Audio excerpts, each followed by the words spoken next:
कर्ण एक ऐसा पात्र था महाभारत में जिनको देवपुत्र होने के बावजूद भी सामाजिक प्रताड़ना का सामना करना पड़ा और उनको समाज में अस्वीकार किया गया।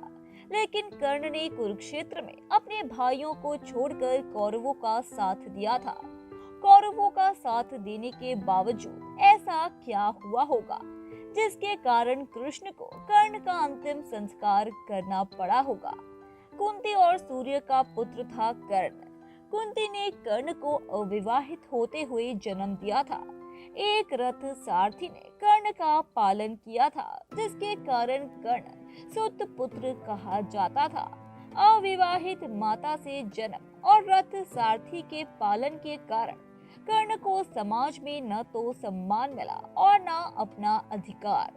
कर्ण के सुतपुत्र होने के कारण द्रौपदी, जिसको कर्ण अपनी जीवन संगिनी बनाना चाहता था, उसने कर्ण से विवाह से इनकार कर दिया था।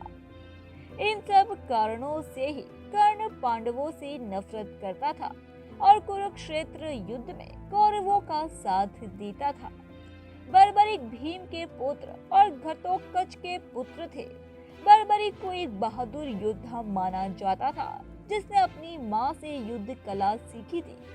एक योद्धा के रूप में बर्बरिक की प्रतिभा से प्रसन्न होकर भगवान शिव ने उन्हें 3 विशेष बाण प्रदान किए। उन्हें भगवान अग्नि से एक विशेष धनुष भी मिला था।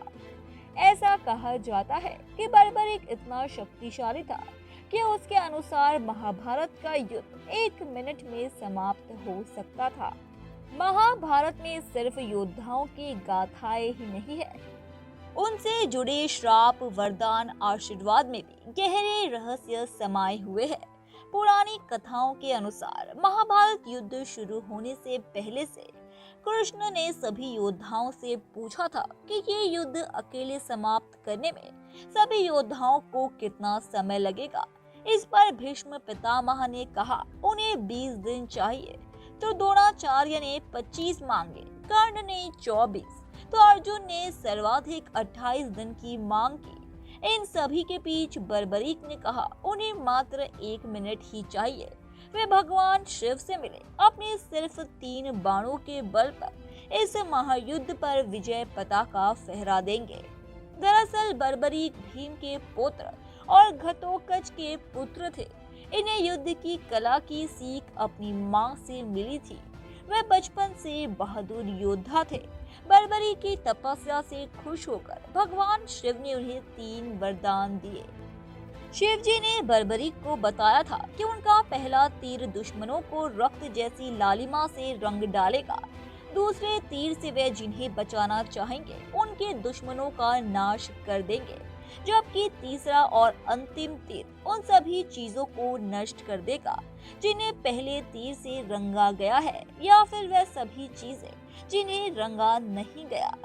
3 तीर के बदले मांगे थे 2 वचन। बर्बरीक के गुरु ने दक्षिणा के रूप में उनसे 2 वचन लिए थे। पहला कि वह व्यक्तिगत प्रतिशोध के लिए तीर इस्तेमाल नहीं करेगा। दूसरा, युद्ध कोई भी हो, बर्बरीक हमेशा कमजोर पक्ष का साथ देगा।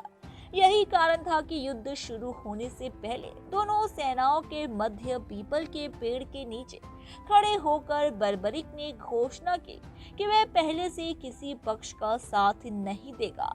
युद्ध काल में जो पक्ष मुझे कमजोर दिखेगा, मैं उसका साथ दूंगा।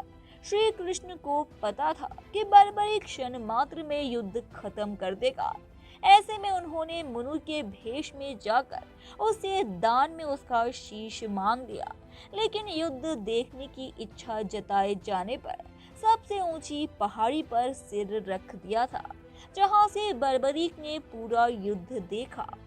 धन्यवाद दोस्तों, उम्मीद है कि आपको हमारे द्वारा बताई गई जानकारी काफी पसंद आई होगी।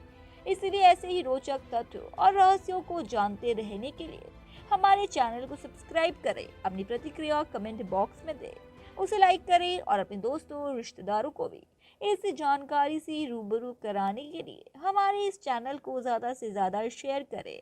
धन्यवाद।